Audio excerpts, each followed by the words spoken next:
Coach, I just wanted to ask you what I asked Maggie about. I mean, was that part of the game plan, was to let her kind of, get in the groove, put up a lot of points in the first half, and then maybe use that to set up the inside game, or did it just kind of work out that way?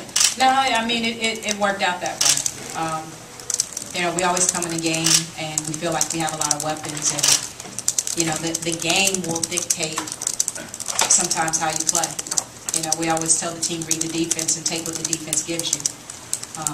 And the first half, they were playing that zone, and Maggie was able to get free. In the second half, they played a little tighter, which opened up some things on the inside, and we went inside a little bit more. We got going in transition a little bit more. So, there's ebbs and flows in the game, and the first half, it flowed Maggie's way. Yes, sir. Dan Norton, Daily Collegian. Coach, if you could just talk a little bit about, you talked the other day about how you guys kind of get a feel for your opponents in the first half. How long did it take you to get a feel for LSU?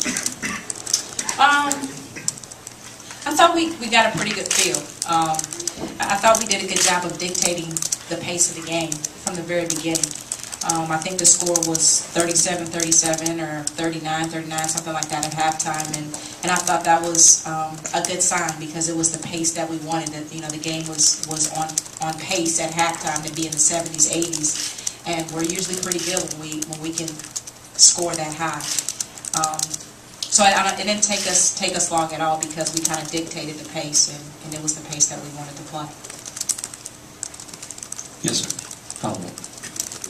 If you could also talk a little bit about how the pace of the game for you guys changes when Alex Bentley isn't on the court. It seems like when she came off with those two fouls, the offense kind of struggled a little bit. If you just talk a little bit about that. Well, it slowed down a little bit because obviously she's an incredibly fast player, and she's fast with the ball. So we're not as fast when she's on the floor, but overall the pace was still the pace we wanted, and we got some stops. Jaja led the break a couple of times, Maggie led the break a couple of times, and we got some stops and got going in transition. So Ariel can come in a game and impact it in a lot of ways. So I wasn't really worried too much when Alex got fouls because I know that we can generate offense in a lot of ways, and we still managed to do that.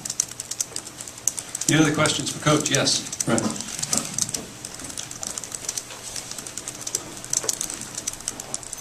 Yes, Coach. Brett Martelli, big congratulations on getting the third round. Thank you. This is your first time, right? Correct. Yeah. I'm interested in your thoughts on that, but also, I promise I have all the other players mentioned in my story, but just on Maggie for a second.